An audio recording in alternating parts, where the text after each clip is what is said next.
Right, boys, we should be live. Let me post this as usual on our Discord.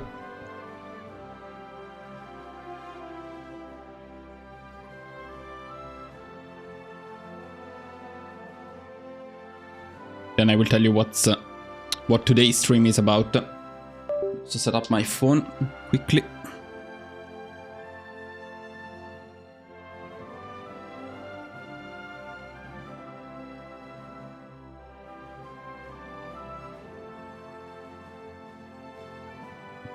Okay. Why can I not see the chat? One more second. Almost there.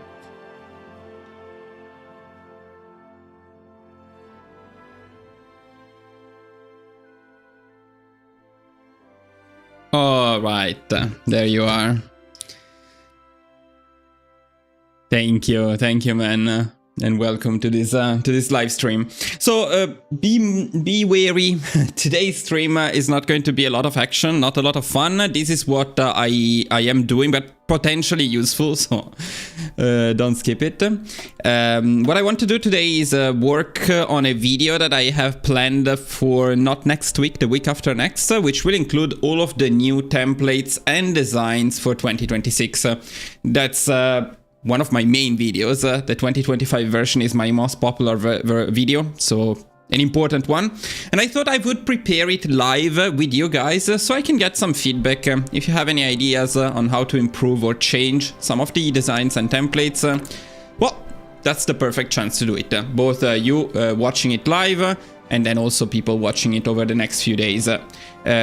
It's important. If you have any suggestions, any feedback, give them to me during the live or in the next few days, so I can maybe make some changes to the templates and designs and make them even better. Then, let me also warn you that there is not a lot of difference between these templates and the 2025 ones, because not much changed in terms of the meta since 2025. But I will try to add a few more templates that I have been working with. And definitely there are some news compared to last year. Then the other main new will be the new video will be packaged differently. So it will definitely include all of the lender templates and tank designs just in one video, all together in one video. I'm considering whether to make to include also the air designs in there, the plane designs. Most likely not the navy ones, otherwise that video will be insanely longer. But I don't know, that's something I'm still thinking about. In any case, today we're working with the land ones, and then if we have enough time, we'll move on to the air and naval ones too. Maybe I can make the naval and air ones much shorter, only include the really important designs and include them all in the same video. Okay, so let's say that the country doesn't matter much, but I think I'll do it as Germany. And then what I want to do is I actually want to remove all templates here. We start from 0. And as usual, we'll start with infantry. Also, let me open on my computer the folder where I have, which is also, by the way, available to members of the channel on our Google Drive, but where I saved all of my old designs. We don't start exactly from 0 here. Templates, there we go. So we want to keep it ideally simple, and I think the best way to start it is to start this video with regular infantry. After all, infantry is the core of any template and a fundamental part of your templates in any war. So, as we did for last year, these will be the regular infantry, and in brackets I will add, or was it in brackets? Yeah, I will add the best combat widths you can use with infantry. So let me also open that. So the video is not just about the template, but also how to change it. Because it's very important, I would say, especially in 2026, to be flexible with your templates. And being flexible means it doesn't have to be 18 width. It can be something else. In fact, it can be 14, 15, 16, and 18 without any problems.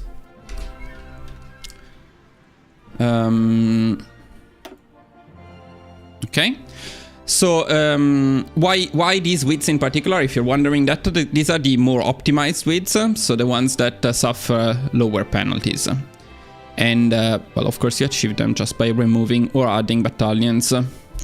Now let's also work a bit on the support companies. I want to add the support companies that you generally want, and I want to add them in the order of, in the priority order, so by how important they are.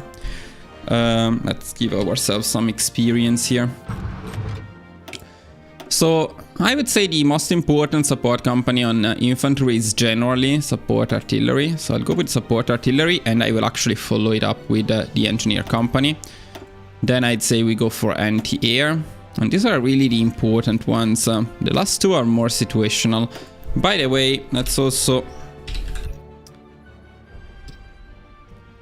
give ourselves some researches, so at least we have all of these support companies. We'll talk about which ones you want to use.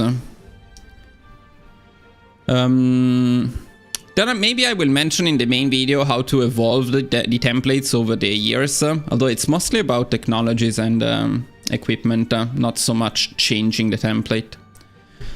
And for you watching, the idea for this standard infantry is not really to play particularly an offensive role, but this can be used early in the game to push, and generally across the game to defend. It's a flexible infantry. It's like the standard template that then we change depending on what we need.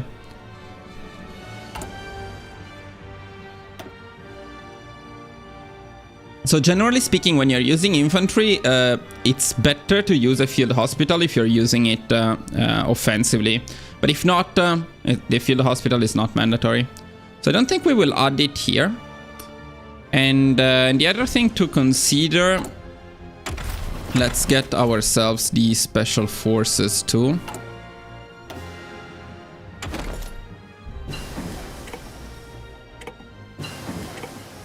Okay.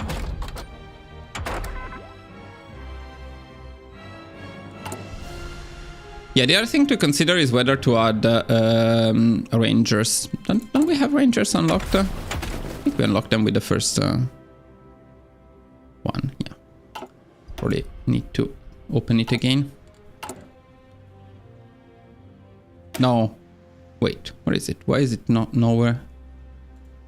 It counts as decommissioned. Yeah, okay. Recommission it. Yeah, let's also think briefly whether cavalry is worth adding by default or not. Cavalry recon. So the artillery and support and line battalions we don't really need that in here.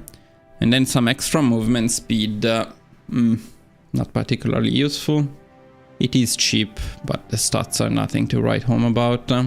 And rangers are more situational now. So I think we'll stick to just these three support companies by default. And then of course that's something you can evolve and change depending on how you use them in your run. Yeah, the only thing to mention maybe in the video, but that's for the video, is if you want to make it 15, you can add an anti-air battalion. You can do something like this. And at that point, you don't need the anti-air here. Alternatively, you can add a line artillery battalion and do something like this. This is actually a very solid template. It's very cheap. It has decent soft attack. This is available for almost any country, and 15 is the best width in the game. There is a video coming on that. So, but yeah, okay. So we got the infantry. Now let's move on from that. From the basic infantry, we create the defensive infantry. Let me duplicate it. Where was it? Duplicate. Which we're going to call def. And this one is smaller. So this one is either 10 or 12 width. And so we don't use this stuff, we don't use this stuff, we don't use this stuff. I usually do 12, I prefer 12. I think in this case support artillery is not needed and anti-air is not needed, although they are still useful, so it depends a bit on the situation. Why do I not see the chat here? Or is nobody talking, which is also okay. Signal company. Oh, there we go. I'll talk about that in a second. Let's first save this one, of course, not on the defensive one. The defensive one, the main purpose for this template is to be cheap. So it can hold the line. You can make a lot of them, even with countries that don't have a good economy. And if needed, you simply put 2 of these divisions, and that's enough usually to hold the front in each tile. So you make an army of 24 with this to cover less important fronts. And actually, 12 with is not terrible offensively. So you can even use this to push in low supply terrains. And then, of course, if you can afford it, add the artillery indent here. But by default, this is okay. Ah, no, wait, is this okay with just the engineer company? Probably yes, because we actually do like the defense. Theory, you could do it even without the engineer company. The engineer company is a bit expensive in general. As you can see, it brings the cost from 300 to 425. And it adds quite a lot of support equipment, so not cheap. But I would say on defensive, you generally want it. Good, so we got this one. So you were mentioning... let me actually remove them. You were mentioning the signal company. The signal company is not my favorite company. So what does it do? The signal company adds initiative and some breakthrough. Then you get a bit more with the additional researches, of course, as for everything else. So you get even more initiative. When it starts mattering a bit more is when you use the armored signal company, because that one gives breakthrough to tanks and armor variants. So, okay, let's talk about the initiative first. The initiative is not a useless stats. It's nice. What it does is it increases the amount of reinforces, or how fast the reinforces get into a battle. And it also multiplies the coordination modifiers. And the coordination modifiers are very important so that if you have many divisions, they all target the same enemy division and take it out of the fight faster. However, it's clearly... well, the reinforce is nice defensively, but not really needed in single player. This is a very good company in multiplayer. In single player, it's very situational. It's a research that you don't usually have, so you need to spend a research slot on it, and you need to spend a precious support company slot on it. And if you were to use this template offensively, you would absolutely need to add a field hospital, so that would be already a mandatory upgrade. And then for the last one, I would probably go for either armored recon company to add some armor, if I wanted to make some space marines like things, or probably the rangers for their overall good stats and terrain modifiers. Logistics, if I make the company a bit bigger, the template is a bit bigger. This is not the case here, because this one is not using a lot of supplies, or just a regular cavalry recon. Signal, not for this kind of template. Yes, exactly. Reinforced meme, yes, in multiplayer, yes. In multiplayer you would want that, but in single player, it's not particularly helpful, I would say. Okay, so we have our standard 18 with, 16 with, 15 with, 14 with infantry. That's depending on what you do. And then we have our defensive infantry 10, 12 with. Now, we stick to infantry for a bit longer, because now we move on to offensive infantry. Let's get into the controversial part. So let's start with off. And maybe something that I can add, because this was not part of my templates before, is a pure infantry template, for which we would need some doctrines, however. So, yeah, let me do that first. And let's also create an icon for that. Maybe something like this. I like this one. So let's get ourselves the doctrines we need. First of all, I want to be on ground battle plan in any case. Although, that's not something that will be covered in the guide anyway. So of course, if you go for a pure infantry, you have to go for a large unit tactics. And we're going to give ourselves some mastery as well. Was it just like this, right? Yeah, just like this. Okay. So at this point, we reduce the combat weight of infantry. Now let me see how much infantry we want to put in a potentially infantry-only offensive template. It is not something I usually do. Now, can we go up to... No, 34 is bad. I guess you could do a 35.7 or you could do a 30.6. Let me see here. 35.7 is better. Let's do 35.7. Or what's the full brick here? If we fully close the brick, what do we get to? Yeah, that's too much. 42.5 is way too much. So no brick.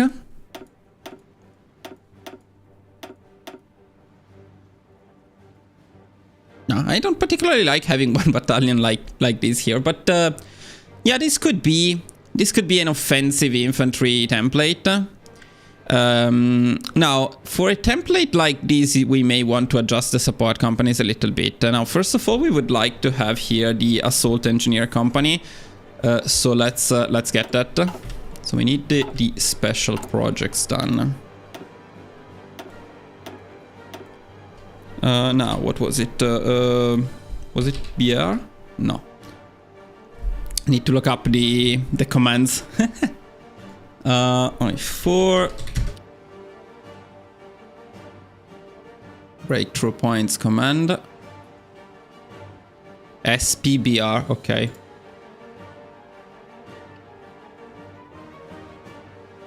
And then what was the other one? SP instant. Okay, that should be it.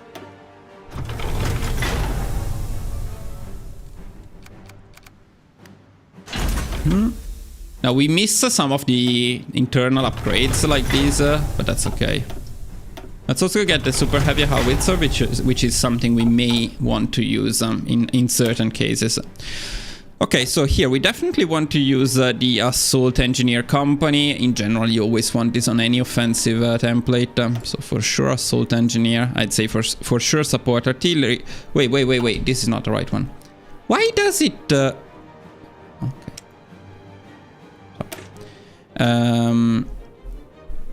Where is it? Assault engineer for sure. Yeah, anti-air depends a bit. It's more situational, so maybe I shouldn't put it in the default one. Yeah, I would say certainly the field hospital. It's also very good for HP, by the way, the field hospital. So field hospital. And in this case, the logistics company might make sense as the last one. So it would the super heavy artillery, but that's not particularly for this build. And probably also the recon rangers as usual. So either I leave it free or I add it to... If I was using these, I'd probably do it with the recon rangers.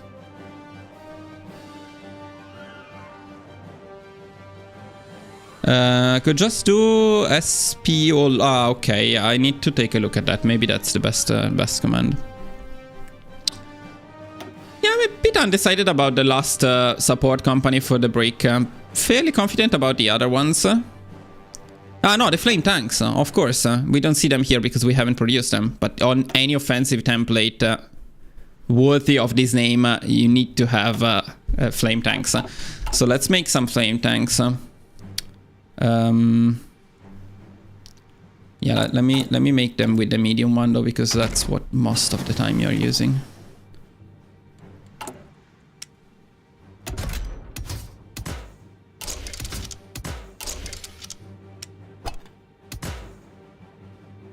And by the way, the flame tank is something we also need to add to the list. Don't know if it's worth mentioning the MIOs in this video, but probably not. Thank you, man. Any support is very welcome. Make 25 artillery, don't be shy. Artillery is coming. Don't worry, artillery is coming. We start with regular infantry, then we move into infantry plus artillery, then we move into infantry plus tanks or SPGs. So those are the steps we want to follow. Now, actually, this is stupid because we don't need the basic medium for the flame tank. We would probably use an interwar medium for the flame tanks to make the cheapest possible design. What's this insanely long name? I need to check the names though. This is important because I need to be consistent with the names I used before. And I didn't have... Okay, I need to check one of my spreadsheets for that. 1 second.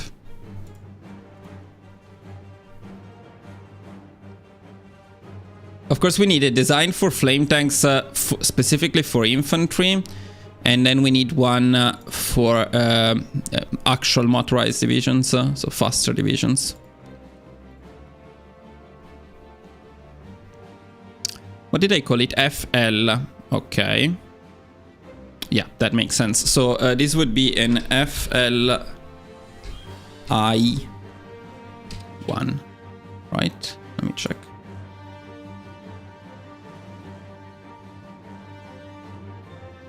Yes, that is correct. That is correct. And so for infantry, do we want anything else? No, because we just make these specifically for the flame tank buffs. So we don't care about the design. We just want it to be cheap.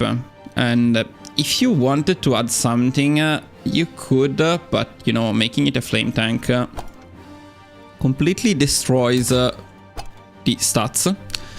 Like you lose 70% defense, 60% breakthrough, 70% armor, 45% soft attack, and 70% hard attack. So there isn't much you can do. What you can do to your flame tanks is you can add fuel drums to give more fuel to your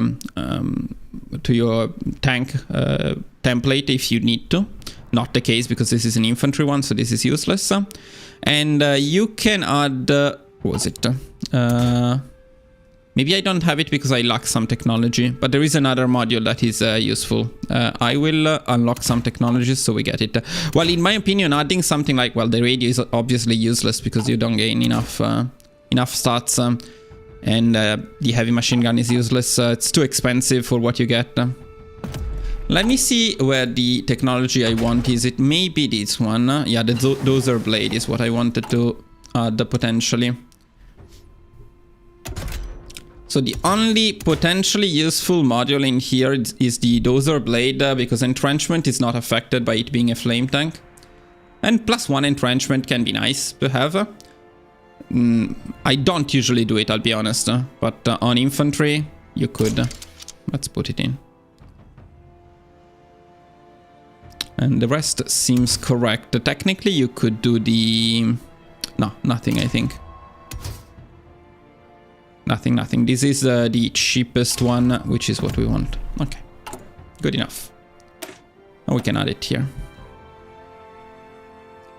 Does this consider... So even though we haven't produced any... Okay, it gives me the entrenchment. I mean, if you look at it, it gives +1 entrenchment to a template that has 2. That's a 33% increase, so it's not bad. Now, which widths do we want for this one? Let's work a bit on that. So I would say 35.7. And we could also be happy with a slightly smaller one, I would say, but not this one, not this one. 30.6 might be the other good one. Yeah.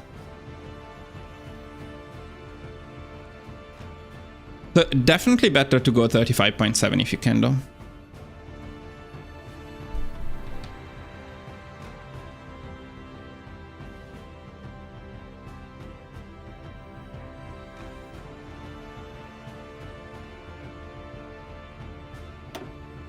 There we go. Yes, man, that's the idea, that the SPGs will be included, but you need to keep in mind that the SPGs are the same thing as tanks. They are just SPGs, but the design is exactly the same as tanks. What you will get in the new video is the templates, because I didn't have, I don't think I had many templates with tanks, so in any case I created some new ones, so something to work with. Okay, this one is new anyway. It's not something I generally use, but this one is entirely new, and it's an okay template. I mean, it's the main advantage is that it is cheap and it has insane HP. So for a pure infantry, this can work. We'll talk about that in a second. When we get to the tanks SPGs, we'll extensively talk about that. Okay, so far we have our standard infantry, defensive infantry, offensive infantry. Now it's time to move on to infantry plus artillery. So let's duplicate this one and let's make this one. And we are going to create our OFA. So our OFA will be, first of all, I don't want the doctrine that reduces the combat width anymore. So we're going to switch onto a, let me put all of them, the basic ones at least. Well, this one kind of depends, but I'll go with this one. This one also depends, but I'll go with this one by default. Here I want my, give me my assault infantry. Okay, good enough. Now,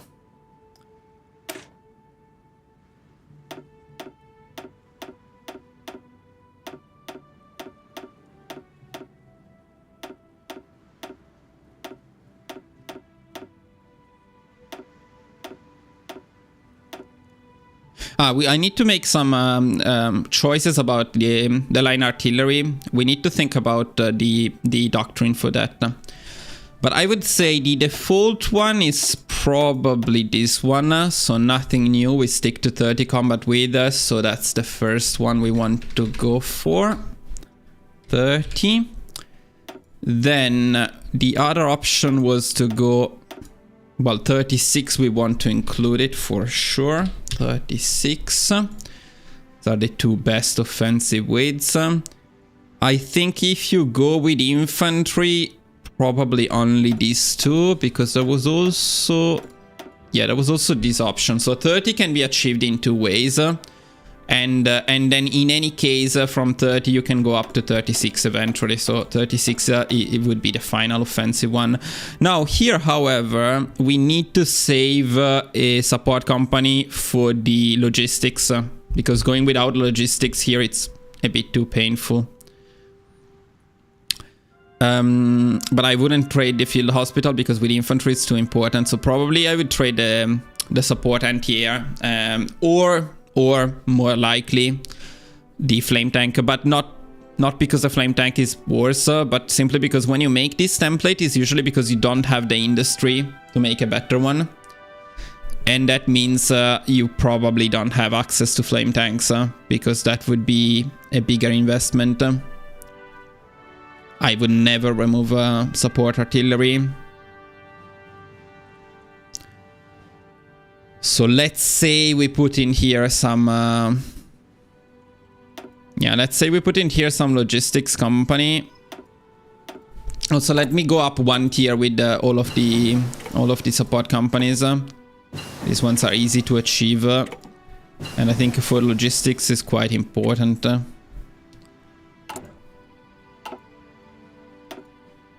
But okay, yeah. Yeah, I think we are satisfied with this. The standard of offensive plus artillery works in this way. Then we have another one, which is better. Ah, no, wait, one more thing. Well, no, it's situational. But the Recon Rangers, then we'll show that with the Special Forces template, which is a better version of this one. That's actually not very true, Cloudwalker. I mean, yes, you can push with anything versus the eye, but it's not irrelevant. And it doesn't matter if you play as Germany. No, you play as Germany, you can make any template, you have full air superiority, you destroy everyone. When you play as, I don't know, say Austria, or Portugal, say you play as Portugal, or you play as Spain, then it's not irrelevant. Then you cannot just push with anything. You need to make the best possible template available to your country. The width starts mattering, and you need to be careful about what you do because it's not irrelevant. Now, for example, the difference between 14, 15, 16, 18 is not is not big. All of them will do fine. But if you do a 45 with template, you will have some massive penalties.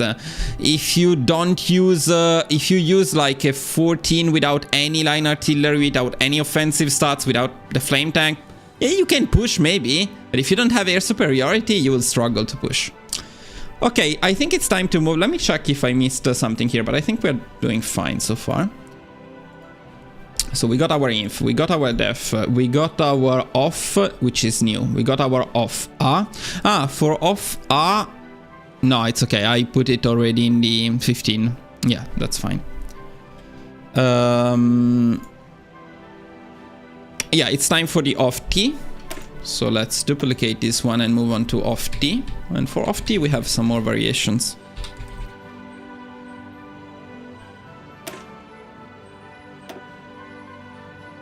Did I duplicate it or am I renaming it? I'm not sure, so I'll do it again. Probably was doing alright.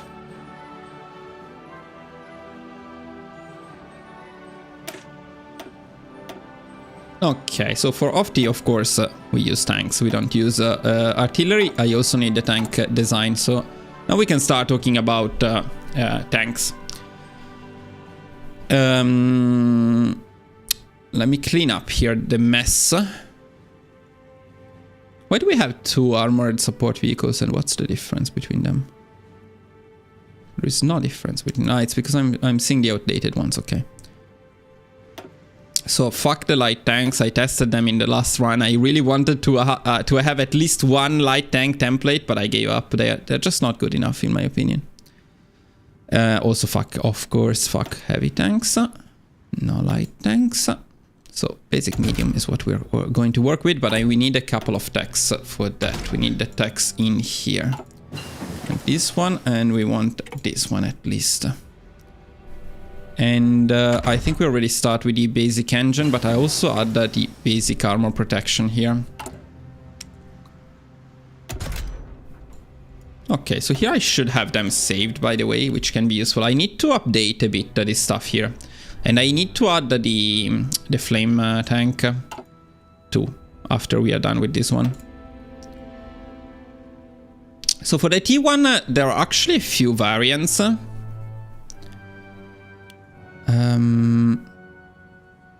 Yeah, zero. The radio. True. I forgot about the radio. We also want the radio. Not necessarily the improved one, especially with SPGs, but... Okay, let me add these to the save designs, though.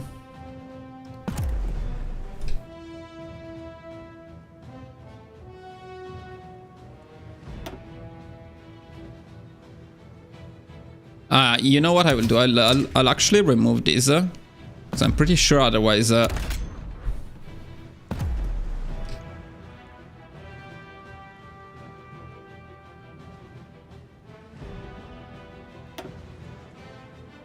Now, which one doesn't have it?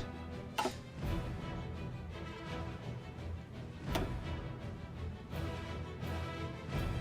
do you mean? You require the following models. I can... they are bugged. Are they bugged for you too? I always have this issue. Even though you have the flame support company design, you cannot load the flame tanks for some reason. I always get this bug. Can I delete this? Yes. Can I delete historical? No. Yeah, I need to clean up this folder before we move on.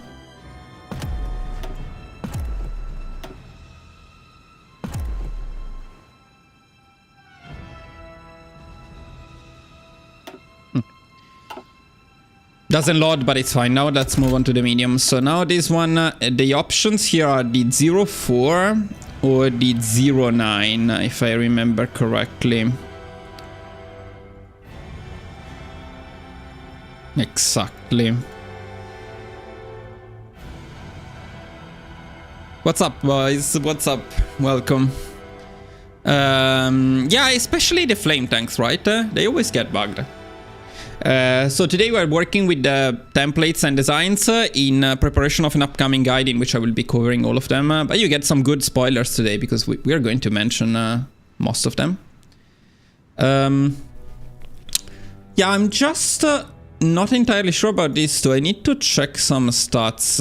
In general, the 0.4 is the best choice in most scenarios, because you don't need armor technology for it. It's a bit cheaper, and as you can see, it's also a lot cheaper in terms of army experience, because you can stick to this suspension type, so it makes it overall cheaper. And the difference we cannot see easily.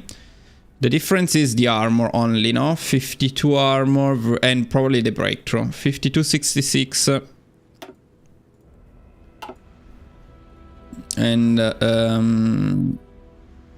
4054. So not irrelevant. When you can go up with the armor, it's worth doing so. So we'll do the more expensive one here maybe, but I'll showcase both of them. Also, let me make sure that I'm using the right one, because the infantry tank is also very good. Should I do the infantry tank, or it was the standardized production better? Let me check. Especially in terms of soft attack, we want to check here.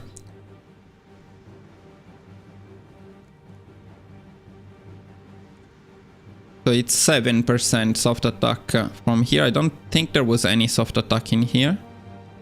It's just a lot of production buffs, reliability, speed, breakthrough are nice. Okay, what about the infantry tank? So armor is okay, 5% soft attack. Okay. 8% soft attack. Oh yeah, it's a lot of soft attack. Don't know if this is unique to Germany. Probably the infantry tank designer is better for these kind of tanks. Also the starting ones, speed we don't care, armor is nice, and this one is production cost, but you lose armor and defense. Yeah, I'll go with the infantry tank for this one. Now, okay, time to talk about SPG versus tanks. I don't even know if it's worth covering them separately, because it's literally the same design. Literally the same design. And also we need to change slightly the name, because we said we do something like this. TI1.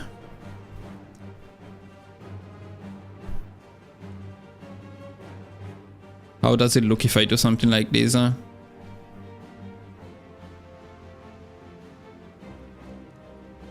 Pretty ugly, I would say, but self-propelled, and then also we would need to add a G in there, or we just call it S for the SPG. We need a nice short name for SPGs. T4 tanks works very well. S is not SPI, SPGI, SI. Maybe just SI is fine. Okay. And let's say we call it either T or S. T for tanks, S for SPGs. What does it change if we switch to artillery? So the question you had before. Well, the main difference is you gain a lot of soft attack and you lose a lot of breakthrough. The suppression is completely irrelevant, so you don't care about that one. And not irrelevant at all, you also increase significantly the supply use. That's very important. It's doubled. The supply use is doubled.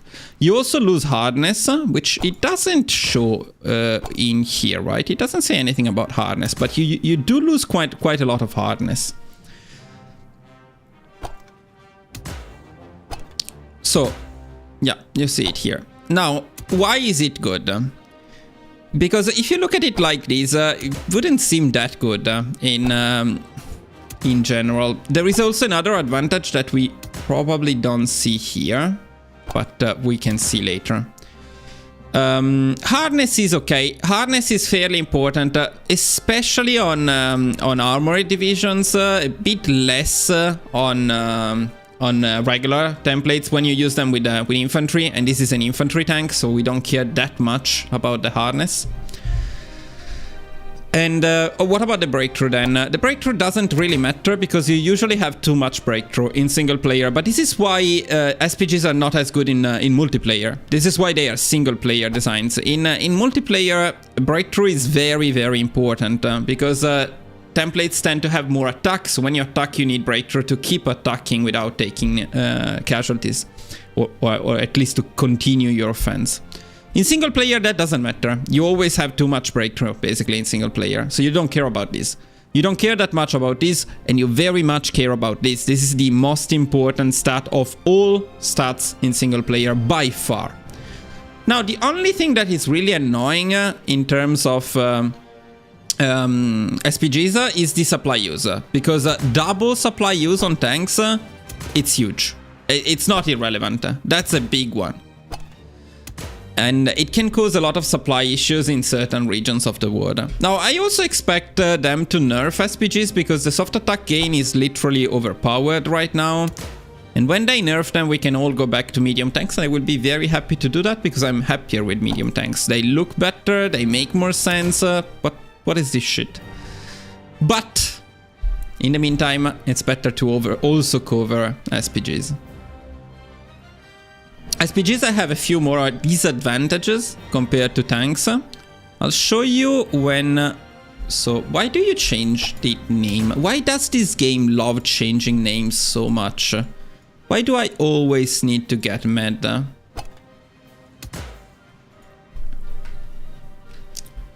Was there a way to have my proper name in here? No, because I didn't save this... I mean, I did save it as SPG as well, but... yeah, okay, well, fine. I'll do it again. I don't want to create it as a separate design, though, because it's the same exact thing. No, so we say S... or T... Well, these nice. S1. No, that's wrong. I1. Okay. Forgot the stats. Always better to include them here, so you know what you're loading. Okay, let's make them as two separate ones. This doesn't make sense. So TI1 and SI1. Oh, it's the same exact thing. It will be easier to load them. Production cost is exactly the same, resources are exactly the same, but now let's see what happens when we add them to a template.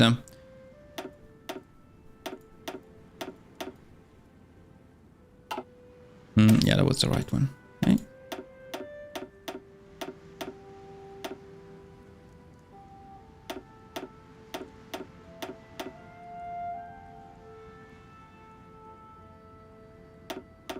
Okay, so here we can decide whether to add a medium self-propelled artillery or a medium tank. Let's see what exactly changes. Venezuela versus USA. That would be fun. Sadly, Venezuela doesn't have a focus tree. Otherwise, it could have been a nice country to try. Doesn't have a unique focus tree. Okay, so I wanted to show you a couple of things. The first one is medium tanks 22. Wait, why only 22? Why not 25? What? What discount is that? What's giving me that discount? I would expect it to be 25. I don't know why it's 22. Either way, if you were doing maybe something in here. If you were going mobile warfare, which I admit is not very common, but when you make motorized templates, especially with Germany, you could. Now this one gives you a discount of 100% for adding medium tanks, but not SPGs. So at that point, creating for a full motorized template, that's actually like almost 100 difference in army experience cost. So that's one thing, but okay. Other than that, let's compare the two. So now this is with the medium tank. Let's see what happens if we change that medium tank into a self-propelled artillery. So we lose some recovery rate, and that's very minor, but when you consider all of the doctrines, actually medium tanks have higher organization and a bit more recovery, so that's not completely irrelevant. You lose breakthrough, which right now matters, but when you have a full... actually, let me make it with a full one, so we see a bigger difference. I think we can, right? So 1 second. Let's get, first of all, the template as it should be. So this is the default one. The default one is also 30 width. Okay, that's fine. Let's go all the way to 36, actually, though. No, I changed my mind, sorry. Okay, now let me see if by changing one we change all of them. We do change all of them, so we can see the difference a bit better in this way. You lose some HP, which is not super important. You lose some recovery rate, which is important. You lose suppression, which you don't give a shit about. You gain a lot of supply use, which is important. So this is a big minus for SPGs. But you gain a lot of soft attack, which is a big plus for SPGs. So you always want to do this, because soft attack just beats any other thing. Then there is the breakthrough, which you don't care about at this point, because this is already enough breakthrough, so it's okay to have a bit less. And then there is another important thing, which is this one here. Now, let me see if we can figure it out exactly, but... yeah, you can see the big difference in production cost. And that's because you only need 120 medium SPGs for these for 3 battalions, while you would need 150 tanks. And because of that, the production cost goes up. You can also see it for each battalion. That's per the cost per battalion, not in total, right? I think. So instead of 50 tanks, you need 40 SPGs. That's the other big advantage of SPGs. They are cheaper. Significantly cheaper. So it's much easier to make these than it is to make the same with medium tanks. Okay. Now, let me see the support companies. They are the correct ones now, because we don't need the field hospital at this point, because we have armor, and armor makes it so that we don't need the field hospital. It's still nice for the HP, but at this point we have a free slot, which is possibly better used for other things, which is something I also want to think about. So let's spend some time here to think about it, and also let me add more of these. So you can go all the way up to something like this. It's again 30-36 width, but if you can afford it, this is already an insane template. This is infantry that will be able to push anything, basically.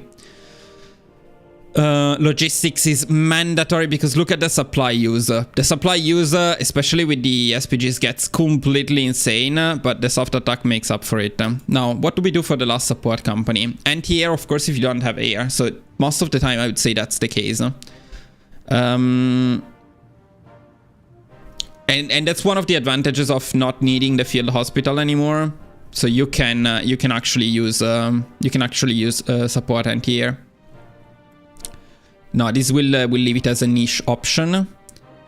The recon, if you want a recon, the only recon that I would recommend highly is the Recon Rangers. But let's take a look at Armored Recon Company here.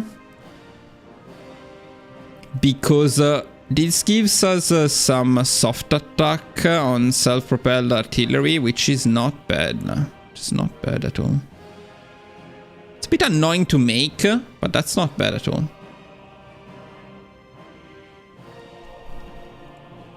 Why do we... wait. Why don't I remember that soft attack? Where do we get it from? Is it from Doctrines, or do they give it by default? I think it's from Doctrines, right? Yeah, it's here. It's right here. That's why I didn't remember it. It's from Doctrines, and it is from a Doctrine that you also need the DLC to unlock. So this is a bit situational, maybe. This is a bit situational. But this is something I probably missed before, so see, it's a very good thing we're doing this. Because that's a lot of soft attack for basically no production cost. It's absolutely worth it. Yeah, okay, so we want the Armored Recon in here. For sure, we want the Armored Recon. Actually, also gain now. Well, hard attack is almost nothing, but soft attack is massive. And you know, to make this one, you just need an interwar light tank. It's very easy. Very good.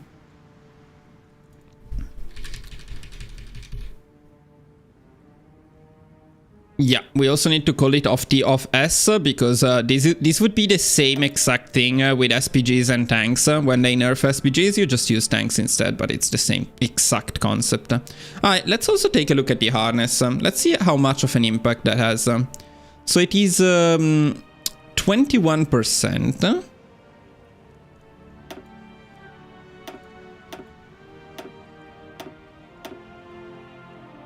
28%. See, that's why it's not very relevant, especially when you use them with infantry. As I was mentioning, the difference is very small. So it doesn't matter as much. And look at the soft attack difference. 143 less soft attack is very big. It's very big. And the production cost too. 300 medium tanks instead of 240 SPGs. That's big. That's quite big. Now, I remember making something even crazier than this, but I think this is basically the standard one. I remember making this with a couple, I think it was a couple less infantry, a couple more SPGs. Yeah, it's insane the soft attack you get, but honestly, you start running a bit low on organization here. Probably not cash, probably not, but we'll see. Maybe in a live. Anything we want to change here? I think not. I think we're very happy with this one. Now, of course, during the video, what I will be mentioning, and that's something important, is you shouldn't copy and paste the template. It's not like you either have this one or you don't make it. You can easily start with something like not even this one. Okay, say that you're a very small country, no? You start with... Okay, say you start with a 14 width, which is actually good. And you rush SPGs, and then you start adding some SPGs. Okay, this one, for example, one SPG, just one SPG, combat width 16, that's perfect. You already get insane soft attack for a 16 width template. This is a very good template, and it's a very cheap one that you can make even with smaller countries, even without the flame tank, without the assault engineers. Very basic, almost anyone can afford this, and this is super good, super good. Now, the main problem with this is you need, you don't necessarily need the radio up, especially this one. You can stick to the basic radio. You can even stick to no radio because SPGs have low breakthrough. So let's take a look at that, actually. Let's make a small change here. So let's say we use the... So 1 second here. Because I'm starting to be confused about my own templates. Didn't I save this one somewhere? I didn't. Need to do that.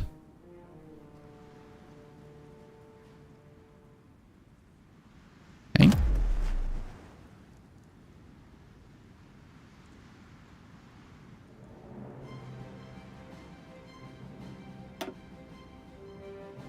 I need to clean up this shit. Oh my god. I'll do it everything. I do everything again.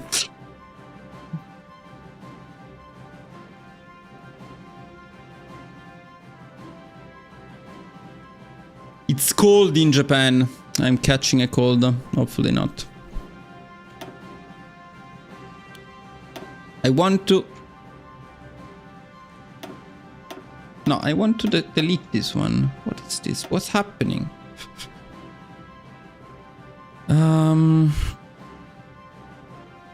What's L arm? Nothing in it.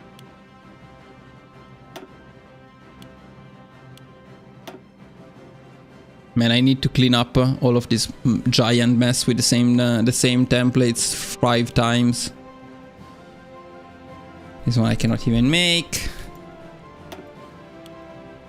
7-4. Ah, this was for the... This is for later for the motorized. Okay.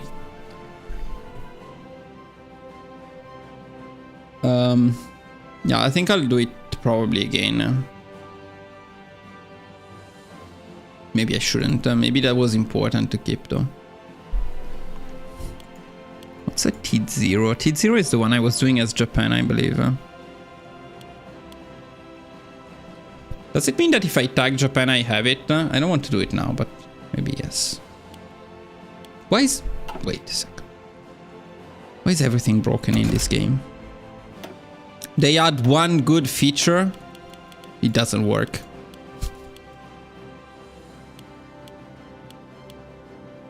Why doesn't it show me this one? And this one, and this one.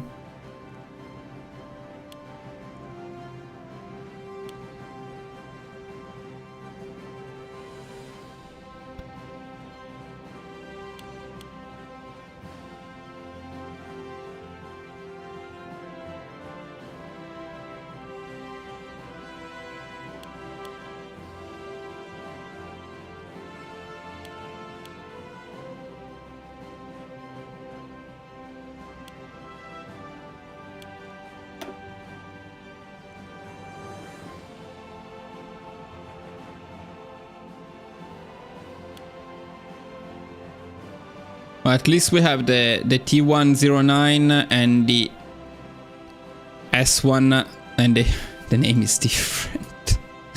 The name is different. Oh, I need to make a decision here. I need to stick to it or it will be a mess. What did I do in here?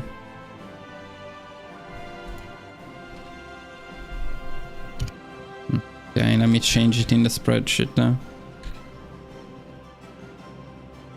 Ow. Confused about how bugged this thing is.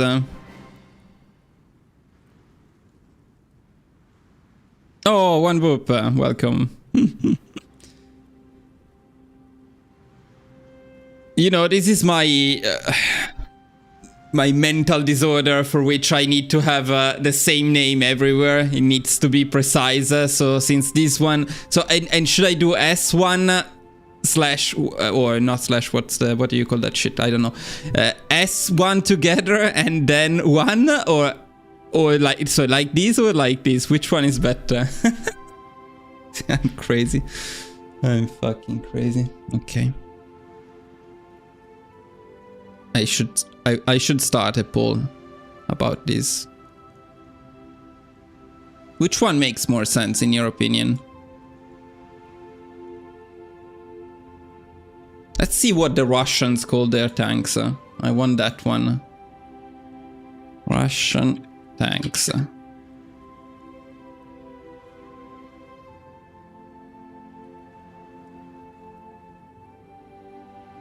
E something and then the number of the tank. Although they don't distinguish between infantry tanks and not infantry tanks. So to say T54, for example.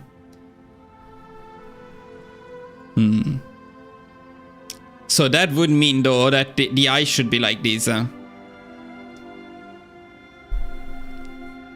So this probably makes more sense. So let me change this one and we say SI if needed, and then 1 like this. Okay, this is the way to go. This way it doesn't make much sense, but this is the way. Why does it cost so much? Because I'm doing the wrong one, right? So I'll save them again. One is this one. Yes. And one is this one. Okay, now we're talking. Now we're talking. Now I'm happy. Now I'm very happy. Now we need to do the 04 version and then we're done.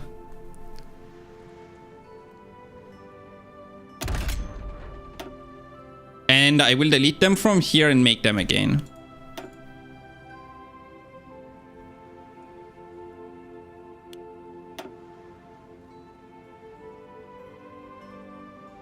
Okay.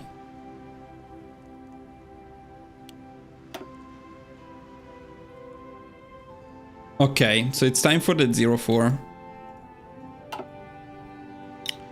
Let me make sure everything is correct for the 04 though. And the 04, yes, this was the old name, which is already right, TI1. Okay, so here we go. Yeah, I don't think we can afford to go with this though. We can. Do we have any speed modifier anywhere? If we go for this one, we cannot anymore. So I think for this one it's better to go with the Christie suspension. Let's see the difference in production cost. No, it's probably not worth it. Because this is 14. And this is 14.6. So we stick to this one. And if needed, we add engine. I'll call it a 2.4. Although if you can avoid adding engine, that's better. Yes, that is true. Heinzel is better than MAN, yes. And Daimler-Benz is possibly the best one, at least in terms of production. But for infantry ones, like the ones we're using now, I think Heinzel is the best. It's definitely the one that gives the most soft attack, because 5%, 3%, another 5%. That's a lot of soft attack, and you also get armor, which at this point is not irrelevant because this is actually an armored, fairly armored tank. So yeah, Heinzel for sure. Henschel, whatever.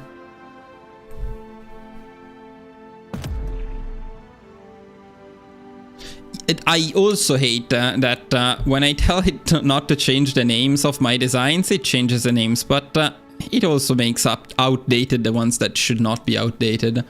Of course, I want both of them. They both need to be saved. I don't want to see this one though.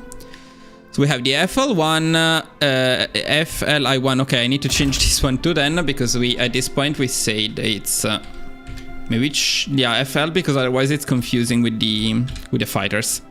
FLI1.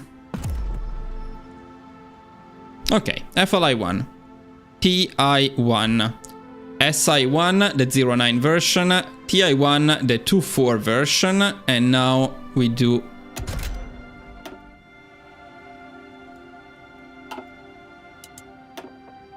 the the SI1 04 version, which is the line artillery version. Sorry, the SPG version of that.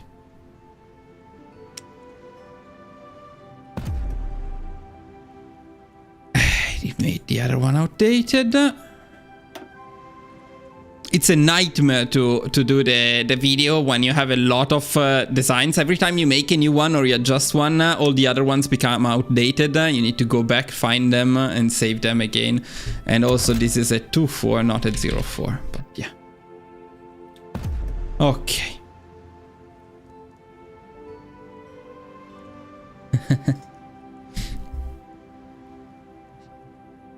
Okay, now it's time to save them all again in my folders here. First, let me make sure that we don't have doubles. So we delete this one.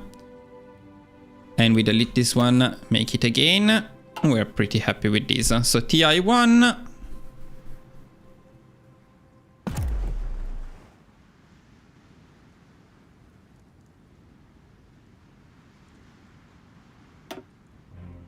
Okay. Let's do the TI1 2.4.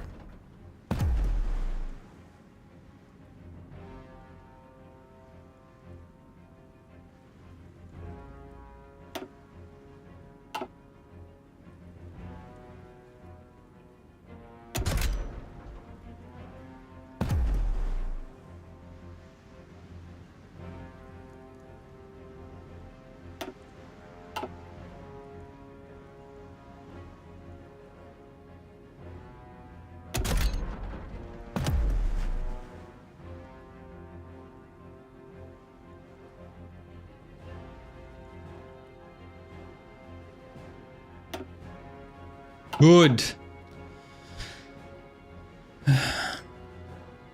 That's the engine armor. 2-4, 2 engine, 4 armor, and 0-9, 0 engine, 9 armor. And that's useful when I load them, because the 0-9 is the best one, but it requires one more tech, one more armor tech, and it's not necessarily worth it. What's the difference in cost, by the way, between a 0-9 and a 2-4? 14, 15.4. So the 0-9 is a bit more expensive. I would say it's worth it in general. But yeah, if you are a weaker country and you don't have research slots available, like I think for Austria, for example, as Austria we go for the 2-4 because we really have limited research slots, and spending 100 days on that extra 4 armor is not particularly worth it. And also this one is 1 more steel per factory, so this one is a bit more expensive in terms of resources too. So the 2-4 is the basic one that you generally do. To dominate AI Navy, this is probably not the right live, because we're not going to talk about the Navy today, but it depends on the country you're playing. Check out my Germany, my recent historical Germany. You can do that with majors and completely destroy the eye with submarines. Otherwise, if you're playing a minor, I don't think there is a chance to destroy the eye navy, and you just want to get naval supremacy to take their navies. In that case, make empty ships. Ideally, empty heavy ships. They are the best. I'll show you one, because I have it here. So this is the best. This is the best design you can make in terms of the navy in most scenarios, because it's what gives the most naval dominance per IC. And if you can afford it instead, so if you want to fight, you're playing as a major, you want to fight the navy and destroy it, then make this one. This is the best light cruiser design, and light cruisers are the best ship type in the game. That's it. There's not much else than that. Okay, where are we at here? Yeah, doing good actually, we're doing good. I think we are done with infantry, or did I miss something? Let me see. No, we need to talk about special forces, I think, first. Then we move on to the armored template.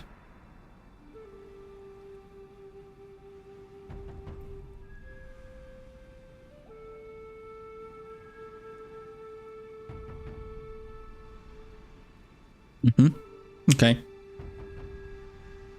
Let's talk special forces then. It's a bit trickier to talk about special forces. Not the 5 light batteries instead of the secondary batteries. It's very similar. It's a bit more expensive with the light batteries. It's a bit more light attack, a bit more expensive. Up to you. The difference in light attack is very minor. The difference in cost may not make up for it. Let me see.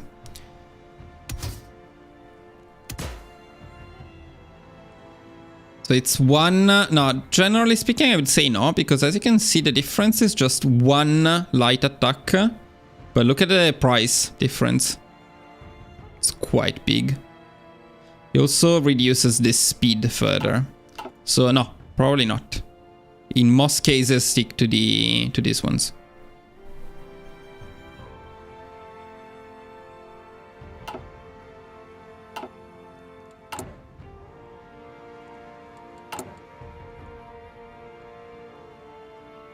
So I guess we start with mountaineers, because mountaineers are the best special forces in general.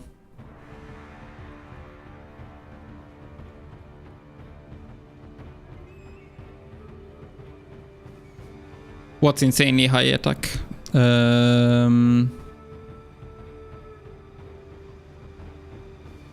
Yeah, there is one very important, because they're basically the same thing. Rangers and mountaineers are basically the same thing. They have the same buffs. 5% of attack, 5 organization. They have jungle movement, attack defense. Here is mountain movement, attack defense. You get this stuff here. You get this defense initiative max speed. Here you get initiative, and that's it. But that's okay. The biggest difference is here, because here you get combat with reduction, and here you get recon rangers with movement jungle stuff, but you don't get the combat with reduction. And here you get 20% soft attack on line artillery battalions, while here you get extra breakthrough and defense on rangers with support artillery, so more defensive oriented stuff. Then here you get organization, here you get more movement attack defense in urban, and the last one should be the same. 10% special forces attack, 10% attack, supply grace, well, slightly different, but basically similar. So the biggest difference is here, and it's not irrelevant because with the combat with reduction, you can make bigger mountaineer templates. What I've seen is that the rangers took the place of marines in the crazy mountaineers plus marines template. I've seen it done with mountaineers plus rangers now. But in general, hills and mountains are generally more common than jungles. Although forests are important, but mountains have worse penalties than forests. So I'd say mountaineers are definitely still the best special forces. Especially if you do something like this. Okay, so let's make a mountaineer template now.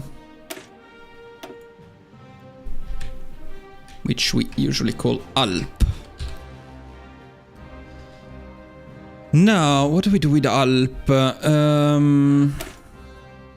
We have any cool stuff for them? No, I want the mountain. Where is the mountain? No, I don't have it. Okay, let me go in the decommissioned ones. I don't know how to get this icon. I want it. So we go from here.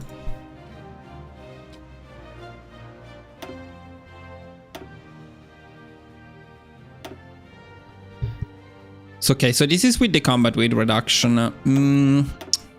There are so many things you can do with mountaineers. It's difficult to make them into only one template, but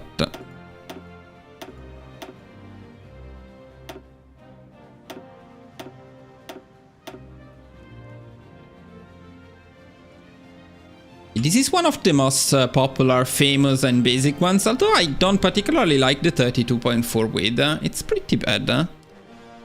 So honestly, let me see if you can stick to 30 instead. Yeah, I would definitely do a 30.6 instead. Yeah, definitely I would go with this one. Okay, well this is the basic, of course. We want always support artillery. If you go with the rangers, you give them, I would say, absolutely the recon rangers. Because, I mean, those are nice, some pretty nice modifiers in there. Especially the mountain ones. 20% attack. And then I guess if you go for something like this, you have the economy. Otherwise, or either you're cheating with the special forces cap, or you should have the economy to afford... the assault engineer and flame tanks, so the terrain modifiers will be just crazy. You don't need the logistics. This is the amazing thing about special forces. The supply use is very minor, so you don't need the logistics. I'll probably use a field hospital because it's only infantry.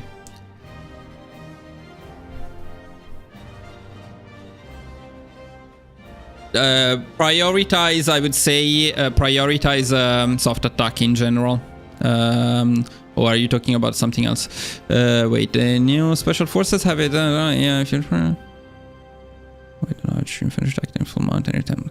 Yeah. By the way, yeah, I didn't check that. Let me check that. They don't stack, right? Do they stack the combat with reductions of mountaineers and large infantry? No. That would be a bit insane. Let me see.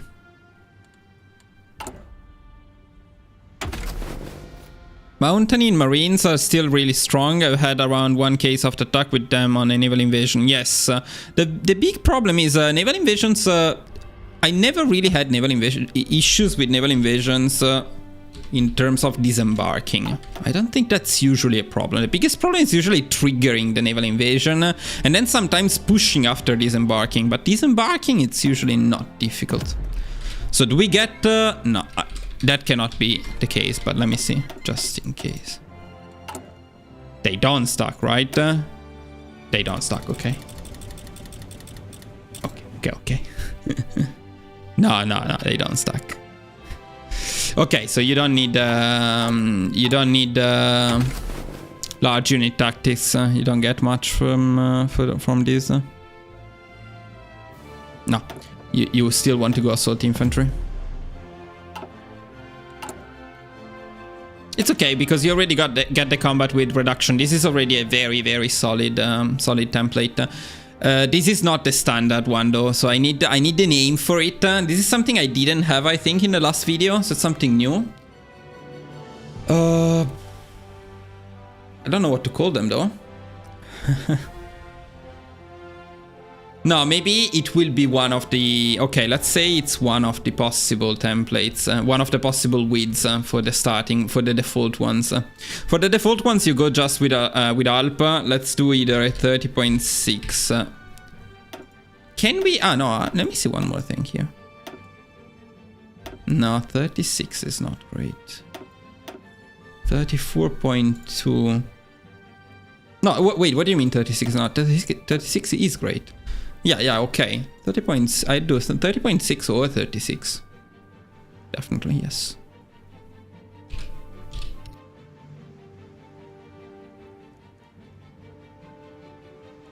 Yeah, okay. This is good. It's also full brick. Is power drop underrated? I haven't seen any good guide. We'll talk about them. We have paratroopers too to cover. Problem with paratroopers is it's very limited in terms of what you can put in there. And also, well, they use a special forces cap that are often better used for other things. Paratroopers are the most OP thing in the game if you use them to cheese the eye. But if you want to use them honestly, not as OP. Okay, so we duplicate this and now we make the ALP A version. And for this, though, we need to change the doctrines. Because at this point we want... Oh, wait, that's not right.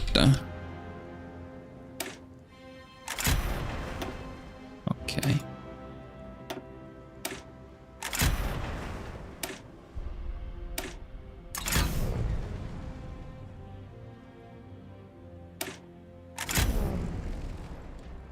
Okay, now let's make this alpha.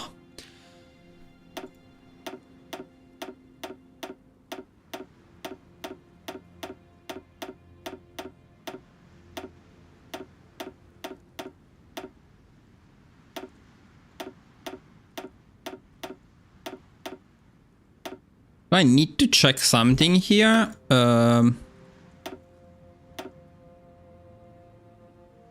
Yeah, one big advantage of Mountaineers is they have insane organization, so you can afford to add a lot more artillery battalions while keeping the Mountaineers battalions reduced, and the amount of soft attack you gain is insane because of the Recon Rangers, because line artillery gets plus 20% soft attack. So something like this, but I want to make another change here, which is the doctrines. So now say we go for not self-propelled support, but at this point we go for the combat with reduction on artillery as well.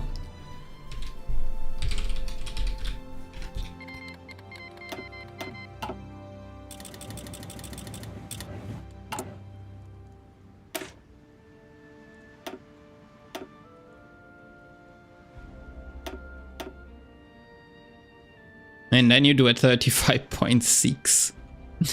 You can do something like this. You can do something like this. Now the supply use is not irrelevant anymore. But the organization, I still think it's decent enough. And the soft attack is just insane.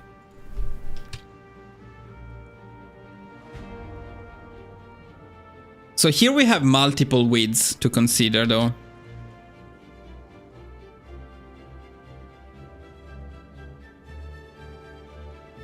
Of course, it doesn't have to be like this. You can also do something else, which is you can also do something like this and reduce the artillery impact on it. And make it a 35. It's overall, this makes a bit more sense. It's a bit more balanced. It's a lot less supply use. It's still very good. Couldn't get that soft attack with just special force. No. You can see the comparison easily. I'll show you in a second, but okay. Yeah, let's say look at the comparison here. So this is the wait, what did I do? I didn't add this before, right? Yes, I didn't.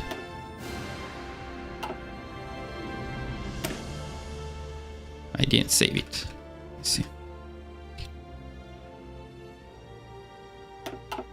Okay, comparison time. So the 35.6, 479. The pure mountaineers is 213. You cannot get bigger than this. Now the combat width is wrong because we don't have the combat width reduction anymore. But you can see the soft attack.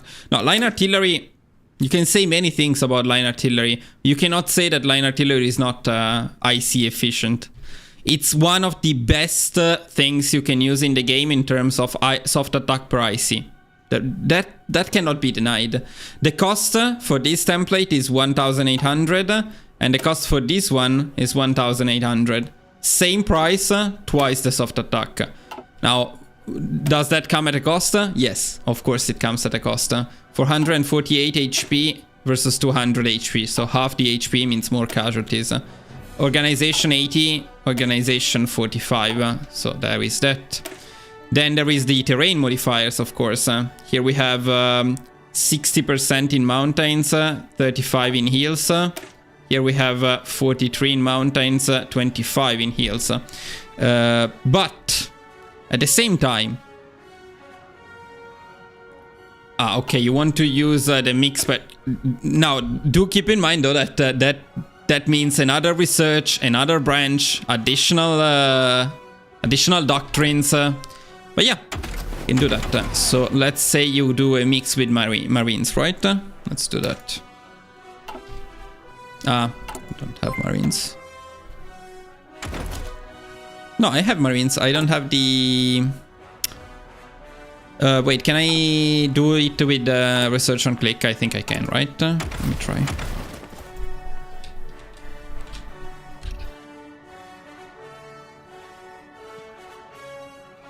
Does it now work normally? Yes, probably yes. And then, of course, we do the right one, right? Let me check, but I think it was the right one. Yeah, because this is for the commanders. Okay, yeah. Now, getting more than 2 becomes tricky. It's possible, it becomes tricky. So by default, you would have 2 of them, right? Like this. Now you would add Marines in here, like for the... I don't think the soft attack changes, to be honest, though.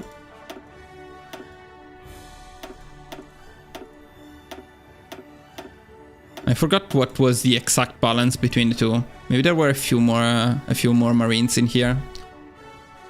But no, the soft attack you will never get the same soft attack you get with line artillery without line artillery. But you make up for it with the terrain modifiers, of course.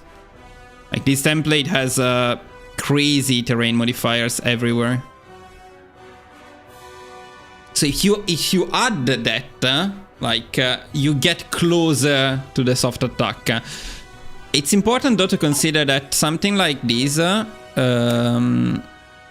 Now this is a bit heavy on line artillery, but say you make like 5 of these battalions, maybe even less, 4. You can make this even with a minor nation without the special projects. Say you stick to something like even without the field hospital. Okay, say you don't have the field hospital. So say you do something very basic like this. You can do this with a minor nation by building line artillery from day 1, which you can.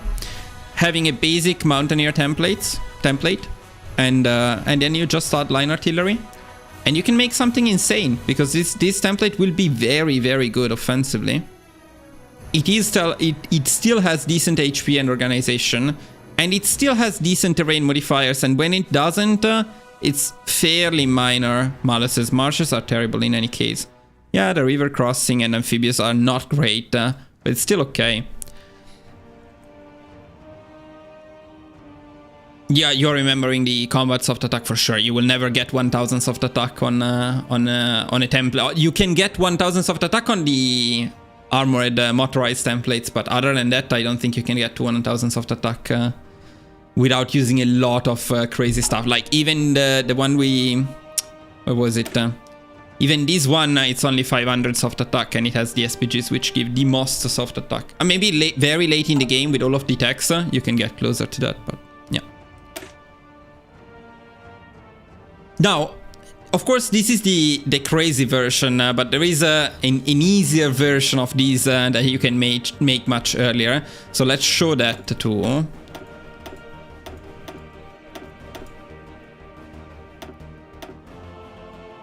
Yeah, so you could also make something much more basic like these.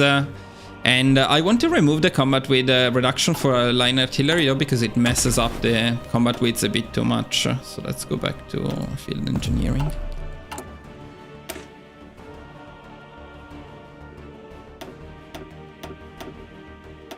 I think you can, I think you can definitely get to an easy...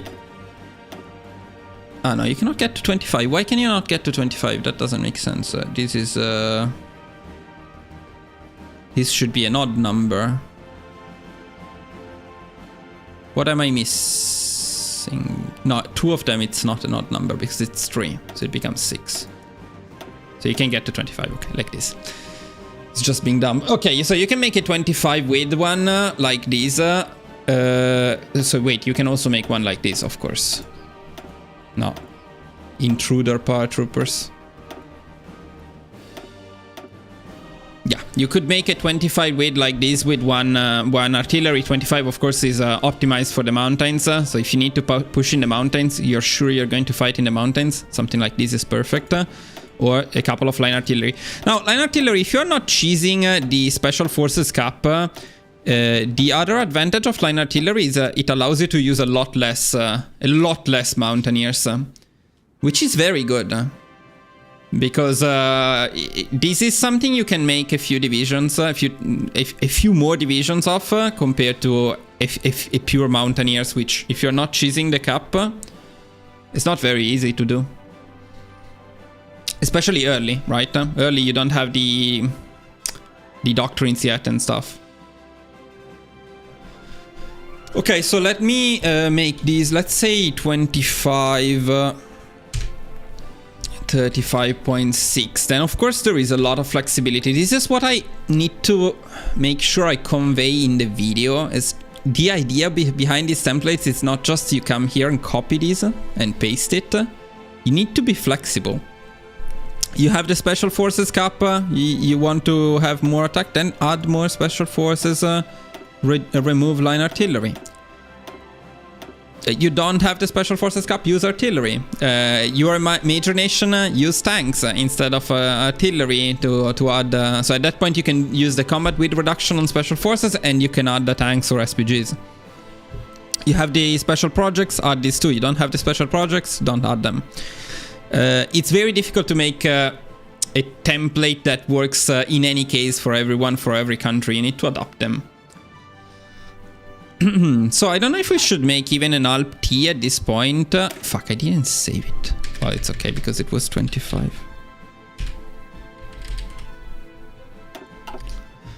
I don't know if it makes sense to make the Alp TS because it's exactly the same as this one. So I will probably not make it. Instead, what I will say, and that's something else. That's something else I was mentioning recently.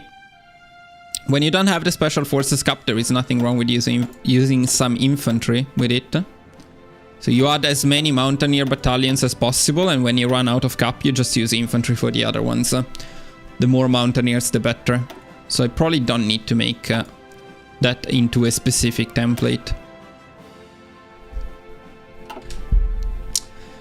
Okay, let's talk about what do we have left? Only Marines and we have the motorized to cover.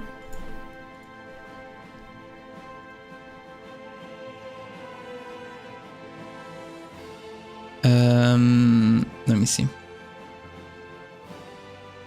Marines, paratroopers, rangers, because I don't have one, although I have no idea what to do with them.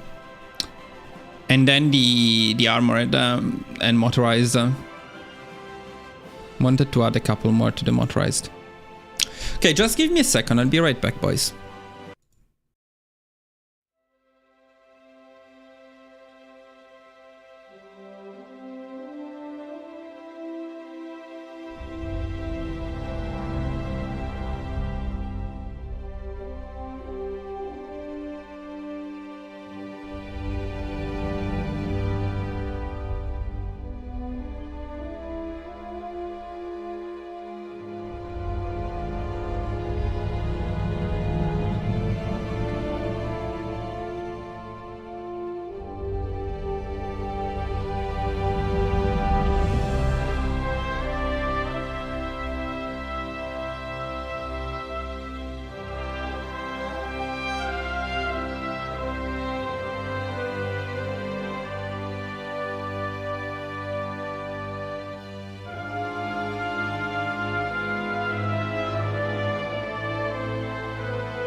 Okay, back now. Right now. So I was thinking, well, I got some water, but I was thinking that I want to show at least one template with a mix of mountaineers and either marines or rangers. So I'll make one. What do we call it?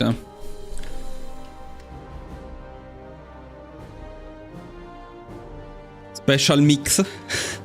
I don't know what to call it. No, we need something. Maybe just mix.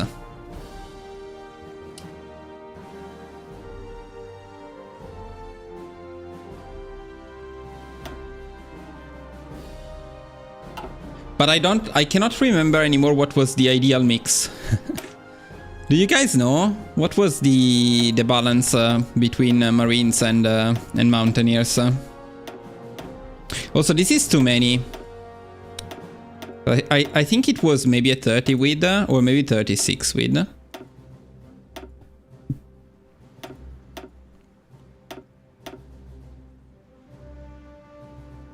Mountain marines, but how many of each?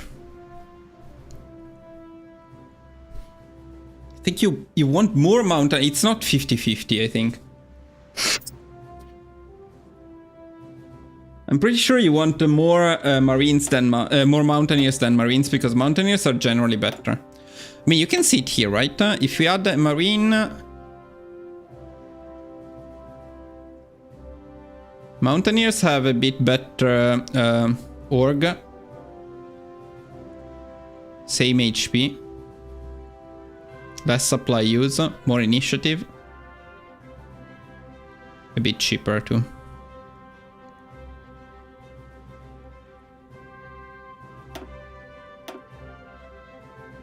If that's the case, though,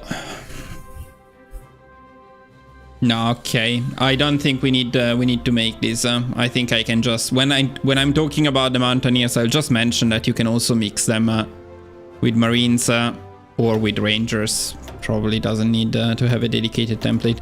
This is not something I would frequently use though, because it's quite a big effort to get something like this.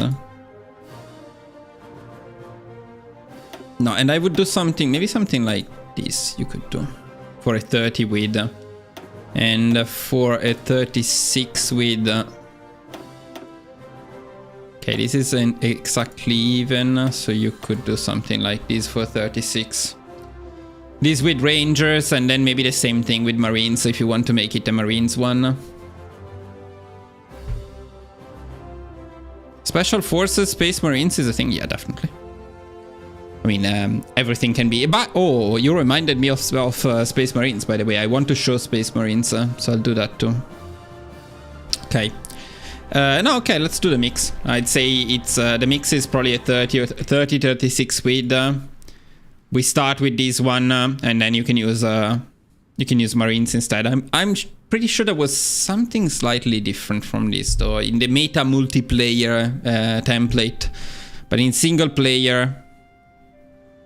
Not that relevant.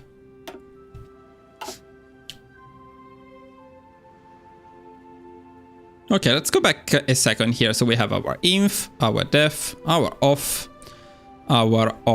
artillery, our off tank. Then we have our alp. We have our alp A. Let's do the alp T2 since we are doing the alp A. Let's do the alp D.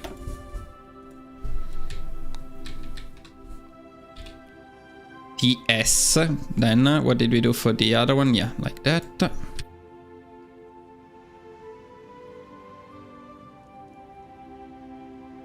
You know what? This doesn't make much sense. We copy this one because it's exactly this one.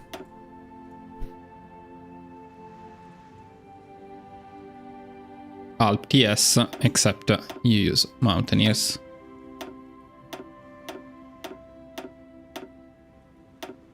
Now, to make something a bit different here, because mountaineers have a lot more organization, in the case of mountaineers, and I think I was doing this maybe with Yugoslavia, we do a couple less and a couple more.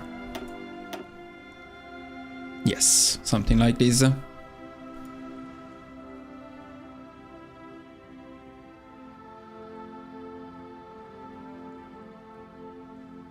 Yeah. Okay, maybe with a different icon though. Maybe not. So Alp, Alpa, Alp TS, mix. But in Europe generally we don't need marines. It's better mountain plus rangers will be more useful. Yeah, I'd say so. In for the mix, probably I would go with rangers because buffs in the jungle not so much, but buffs in the forests are nice. By the way, here we are adding rangers, but I don't think I unlocked the doctrines for rangers, did I? I didn't. So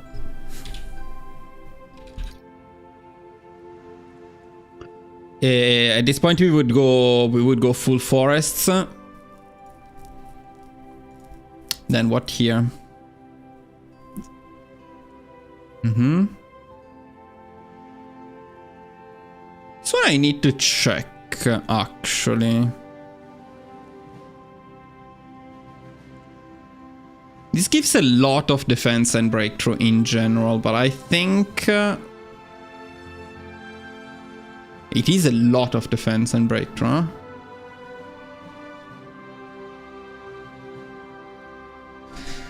What do you say, boys? This is only 5%. The significant one is only actually 5% attack in forests and jungles. Well, this one, depending on the amount of ranger battalions and line artillery, but in this case, it's only a few ranger battalions. Do we see it live when I do this or not?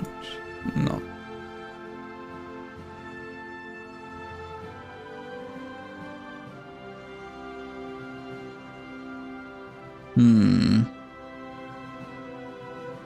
Also, we are not using the recon... no, we are using the recon rangers. They are the same. Okay.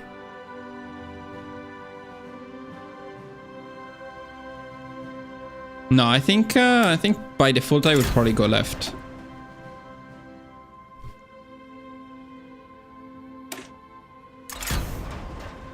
What about the last one? Rangers breakthrough 10% of attack. The last one is the usual one. So yeah, we go for the special forces attack, which is for everybody. It's a bit unfair here because we unlocked 3 of them, which is quite rare, and we are going to unlock the paratroopers too, but okay. It's okay. So in the end, in the forests, you get... plus 31%, and you still have plus 15% in rivers, 25% in amphibious, thanks to the assault engineer and medium flame tank.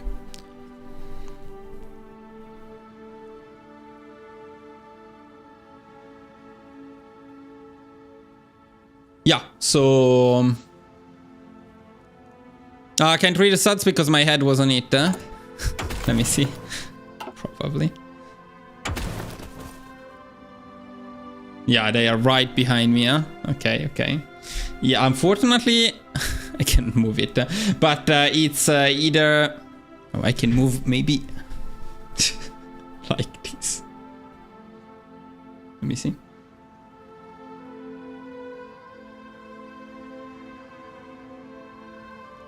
Getting out of the way. It's basically movement, attack and defense. Movement, attack and defense 5% in forests and jungles versus support artillery, which we are using, gives 5% defense and 5% breakthrough to the ranger battalions. And the recon rangers, which we are also using, give 15% defense and breakthrough to line artillery, which we are not using. So in the end, it's 5% defense and breakthrough on ranger battalions. I say left because I'll take the 5% attack.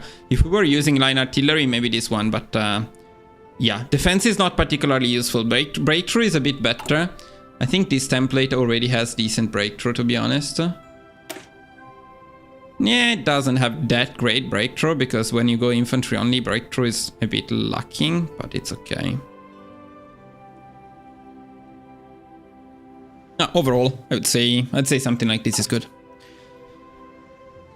Let's get the paratroopers in here as well, so we can finish this.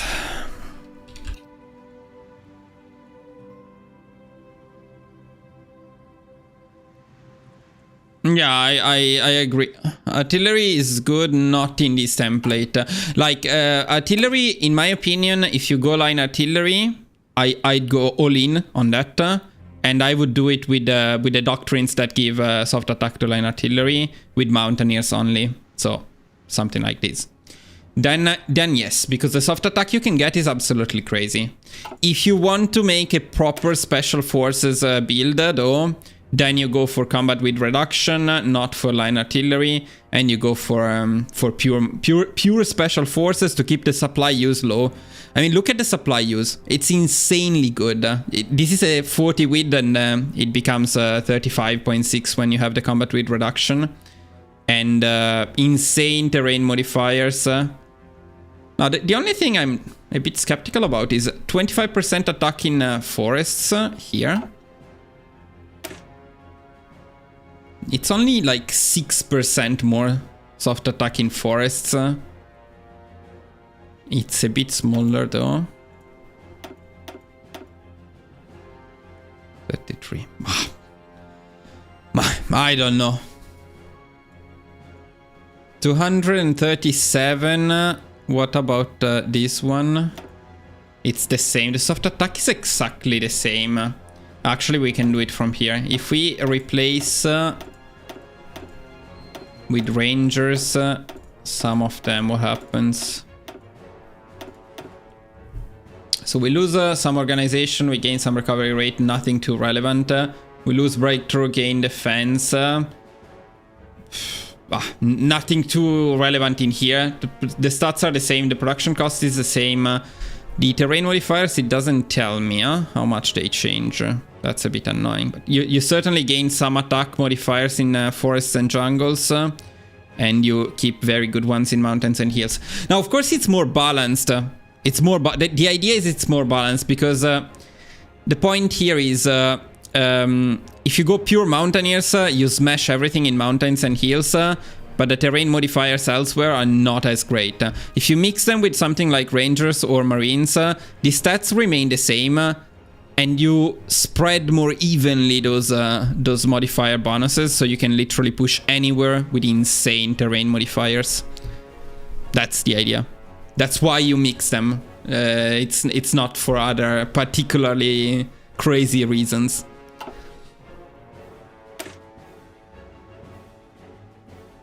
Though probably when you go for something like this, let's get back our combat with reduction here. So we can change the mix a little bit, because at this point we would have a 33.6. So we can do again at 35.6. So you can probably do something like this instead. You add one more battalion, gain some more stats.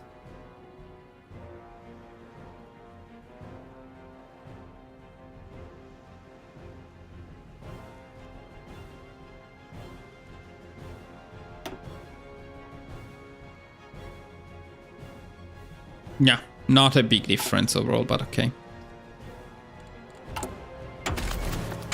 Let's pick the Special Forces doctrines for paratroopers, which I very rarely use, I'll be honest. Yeah, this one. Yeah, this one definitely, yes. So no choice. So left, it was for the Signal Company. Breakthrough and soft attack. And right, recovery rate with the field hospital. Transfer space, special supply grace, special forces attack. Generally, I would go right.